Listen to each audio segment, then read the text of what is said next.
Good morning, class 10 students. As you all know, we have started your chapter 3rd, that is electricity. So in today's video lecture, we are going to discuss one of the very important topic of this chapter, that is Ohm's law. It is also important from exam point of view. आपको exam में ये question definitely आता है और आएगा भी. सो बच्चे, this is very very important. Also it is a new concept for you because आपने इसके बारे में पहले कभी नहीं पढ़ा है. सो आई होप आप सब जो है वीडियो लेक्चर को ध्यान से सुनेंगे एंड ऑफकोर्स समझेंगे ध्यान से. Okay students, so let's start the video lecture. Okay students, Ohm's law. What is Ohm's law? And Ohm's law क्या है बच्चे? एक रिलेशन है, nothing but a relation between current and voltage, potential difference. Students, Ohm's law is given by George Simon Ohm. Ohm's law is given by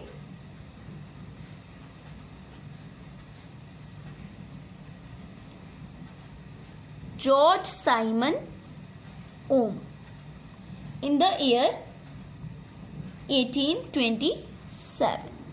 Okay students, so he found out a relationship between the current passing through a metallic wire and the potential difference applied across its end, which causes basically the flow of current. So students, he named this relation as Ohm's law. So discuss करना है हमने आज ही detail में Ohm's law. Students, जैसा कि as I told you now, relation between V and I. So इनके बीच में कुछ रिलेशन था. उस रिलेशन को नाम दिया गया Ohm's law. Why? George Simon Ohm. So पहले डिस्कस करेंगे हम रिलेशन, उसके बाद जो है थ्रू एन एक्टिविटी, उसके बाद जो है हम इसकी लॉ की क्या ऑफिशियल स्टेटमेंट क्या है उस पे आएंगे. Okay student, so that activity से आपको अच्छे से क्लियर हो जाए. Okay students, so let's suppose हमारे पास एक वायर है, एक मेटेलिक वायर है, कंडक्टर है, जिसमें एक थोड़ा सा रेजिस्टेंस है. बच्चे, resistance is opposition to the flow of current, जो इलेक्ट्रॉन्स को फ्लो करने के लिए अपोज करता है, रोकता है. सो जब तक ये वायर का जो पीस है ऐसे ही पड़ा है तो इसमें कुछ फ्लो नहीं होगा जब तक हम इसको किसके साथ अटैच ना करवा दें, बैटरी के साथ. लेट्स सपोज हमने इसके साथ क्या कर दिया, बैटरी को अटैच करा दिया.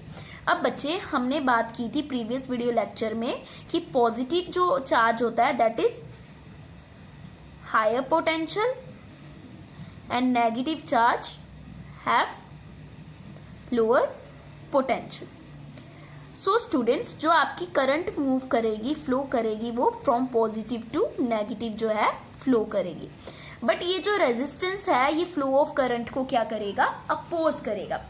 जब पोटेंशियल डिफरेंस सेटअप होता है तो वो चार्ज को फ्लो कराता है. जितना ज्यादा पोटेंशियल डिफरेंस सेटअप होता जाएगा उतना ज्यादा इलेक्ट्रिसिटी जो है वो क्या होती जाएगी, प्रोड्यूस होती जाएगी.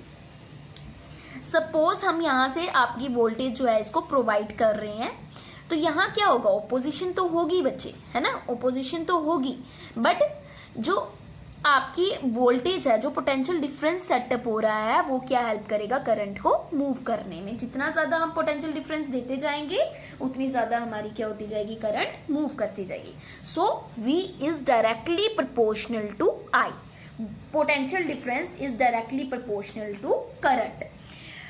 जितना आपका वोल्टेज जो है, पोटेंशियल डिफरेंस जो है जितना इंक्रीज होगा उतनी ही आपकी जो है करंट इंक्रीज होती जाएगी. अगर पोटेंशियल डिफरेंस डिक्रीज होगा, फ्लो ऑफ करंट भी क्या हो जाएगा बच्चे, फ्लो ऑफ करंट भी आपका डिक्रीज हो जाएगा. सो अब जो है यहाँ पे हमने रेजिस्टेंस की बात की. अब प्रोपोर्शनलिटी के साइन को अगर हम हटाएं तो हमें यहाँ पे एक प्रोपोर्शनलिटी कांस्टेंट लेना पड़ेगा. हम ले लेंगे R, और आप ऐसे भी लिख सकते हैं V इक्वल्स टू RI. सो ये जो R है, ये जो हमने प्रोपोर्शनलिटी कांस्टेंट लिया, this is basically resistance. Resistance is opposition to the flow of current. So students, resistance क्या है? लेट्स सपोज हमने जो है एक सेटअप लिया, यहाँ पे हमने एक रेजिस्टेंस लिया। आप बच्चे यहाँ पे रियोस्टैट भी ले सकते हैं, मैंने आपको बताया था what is rheostat. Rheostat is a variable resistance जिसको हम चेंज कर सकते हैं। यहाँ पे लेट सपोज हमने बैटरी ले ली। बैटरी आप कितने भी सेल्स की ले सकते हैं बच्चे, आपकी चॉइस है।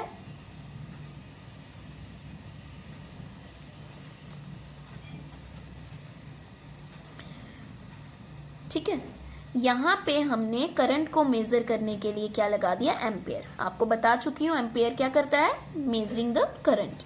हमने पहले सपोज हमने किसके साथ इसको अटैच किया, बच्चे मैं विदाउट स्केल बना रही हूँ तो थोड़ा सा डायग्राम जो है प्रॉपर नहीं है, it's okay students.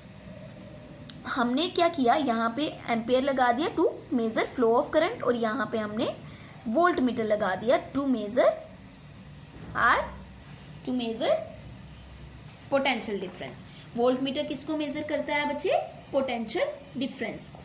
So this is positive terminal, this is negative and this is resistance. Okay students,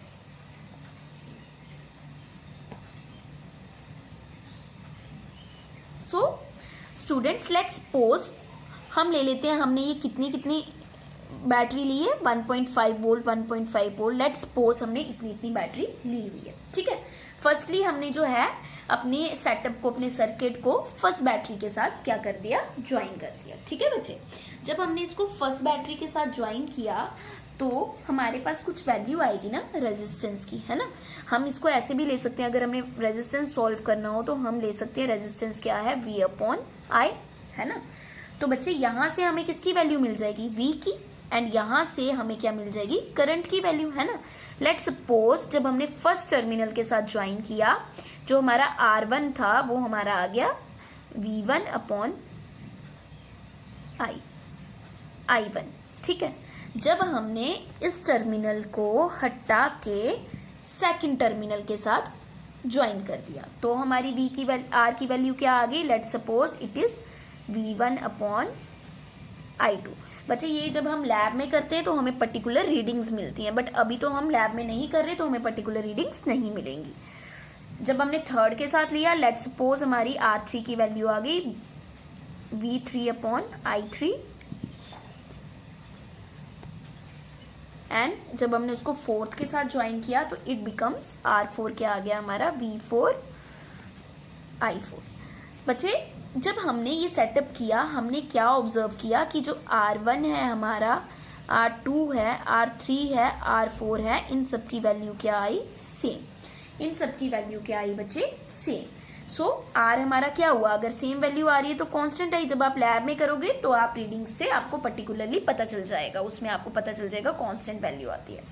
तो R की वैल्यू हमारी क्या रही, कांस्टेंट, तो हमारा R क्या रहा, कांस्टेंट। सो दैट मीन्स जितनी ज्यादा V की वैल्यू इंक्रीज होगी उतनी ही ज्यादा हमारी I की वैल्यू इंक्रीज होगी। V is directly proportional to I and R is constant. So यहां से बच्चे हमारी जो डेफिनेशन है लॉ की, ओम्स लॉ की, वो क्या बनती है, लेट्स डिस्कस दिस।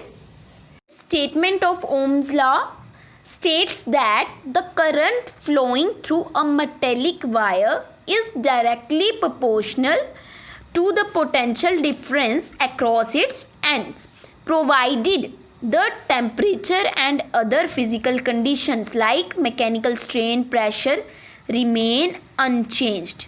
ये हमारा क्या रहता है, कांस्टेंट रहता है। और जो हमारी आई है, जो हमारी मेटेलिक वायर से करंट फ्लो कर रही है, that is directly proportional to potential difference. That means V is directly proportional to I, V is directly proportional to I। So statement of Ohm's law states that the current flowing through a metallic wire is directly proportional to the potential difference across its ends, provided the temperature and other physical conditions remain unchanged. So students, V equals to IR. R is a constant. R is a constant for the given metallic wire at a given temperature and is known as resistance, which is opposition to the flow of current. So students, resistance is the property of a conductor to resist, to oppose the flow of charges through it.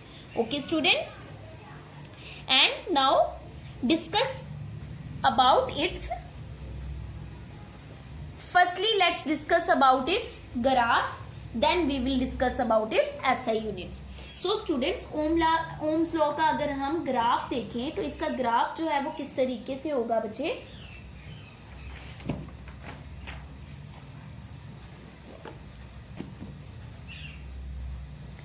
Students अभी हमने बोला V proportional I, voltage जो है वो current के क्या होती है बच्चे, प्रोपोर्शनल होती है. अगर हम यहाँ पे आपकी करंट ले लें एंड यहाँ पे आपकी हम अगर V ले लें, पोटेंशियल डिफरेंस ले लें. ओके स्टूडेंट्स, जब आप लैब में करेंगे बच्चे प्रैक्टिकल में तो आप पर्टिकुलर रीडिंग्स लेके करेंगे. ओके स्टूडेंट्स, लेट्स सपोज हम 1 2 करके ले लेते हैं अभी.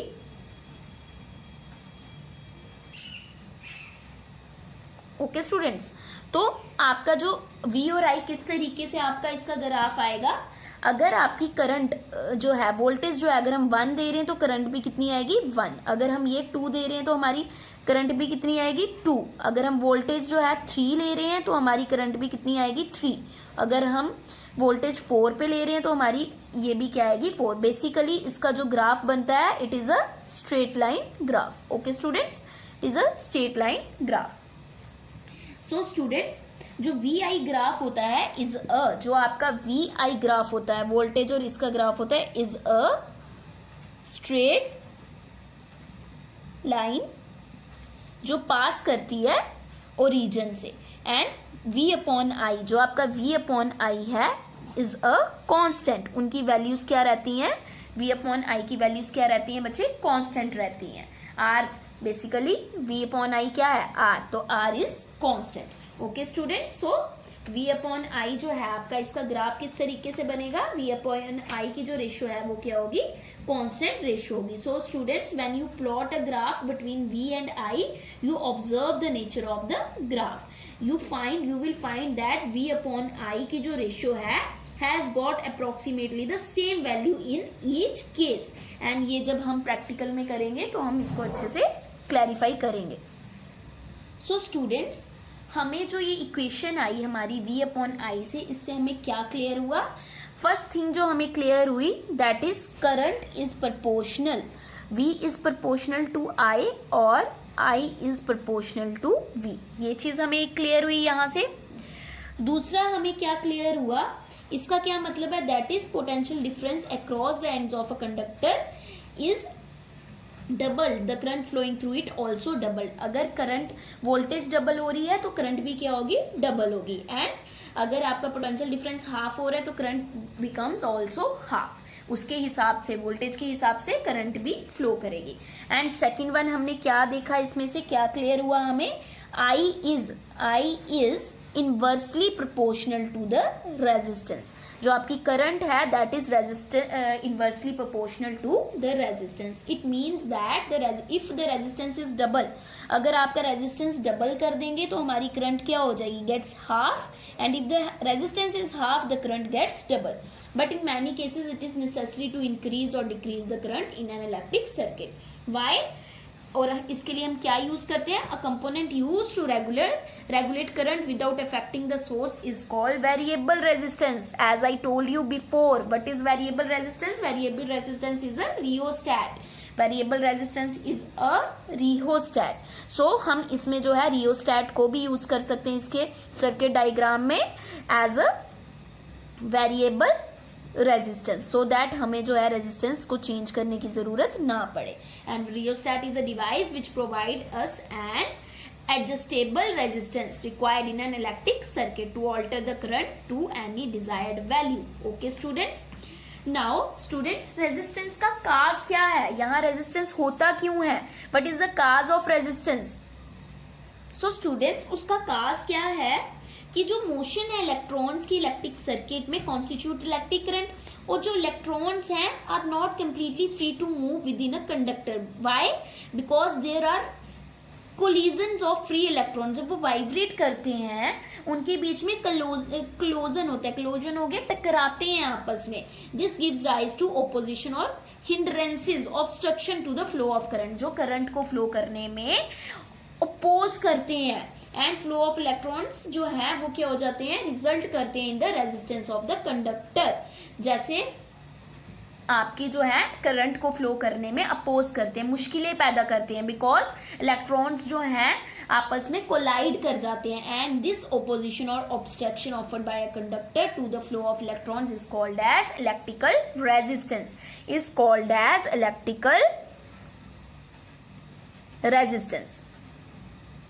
So students, now let's talk about its SI units. Okay students? So students, units of resistance. As I told you in the relation कि जो आपका R था that is equals to V upon I, है ना. R का relation क्या आया, V upon I. तो V क्या होता है बच्चे, वोल्ट क्या होता है, वोल्ट्स. I क्या होता है, I किस में हम करते हैं, एम्पेयर में.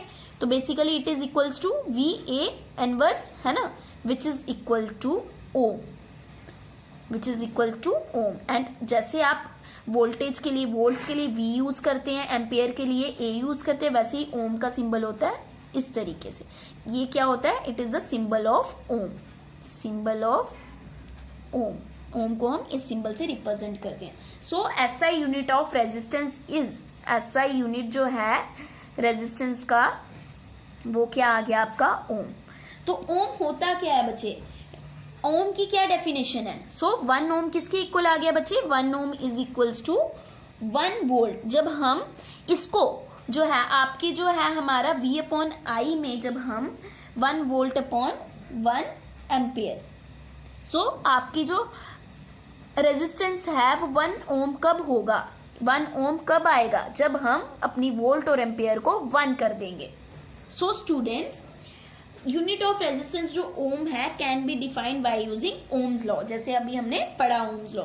सिंस आपका जो R equals to V upon I है, अगर इसके अकॉर्डिंग देखें तो जो हमारा पोटेंशियल डिफरेंस है, अगर हम उसको 1 वोल्ट ले लें, अगर V is equals to 1 volt and current is equals to 1 ampere, then आपका 1 ओम क्या आ जाएगा, 1 volt upon 1 ampere. And 1 ohm is equals to 1 VA inverse. So 1 ohm क्या हो गया, 1 volt upon 1 ampere. So resistance of conductor is said to be 1 ohm when if a current of 1 ampere flows through a conductor when a potential difference of 1 volt is applied across its ends. So हम एक resistance को 1 ओम कब बोलेंगे, जब 1 ampere current को हम पास करेंगे, जब हम 1 वोल्ट का जो पोटेंशियल डिफरेंस सेटअप करेंगे, 1 वोल्ट का पोटेंशियल डिफरेंस देंगे और उस पर 1 एम्पियर की करंट पास आउट होगी, then it is called as, then resistance is called as 1 ohm. So students, this is all about your Ohm's law. I hope आपको अच्छे से क्लियर हुआ होगा. And this is your experimental verification. This is most important from your exam point of view, और आपको exam में ये question definitely आता है और आएगा. So if you have any doubt, अगर आपको माइनर सा भी डाउट है इसमें, you can please ask me in your group chat. Okay students, because इसके रिलेटेड आपके माइंड में कोई भी डाउट नहीं रहना चाहिए. This is very important. Okay students, if you have any doubt you can ask me in your group chat. Thank you students.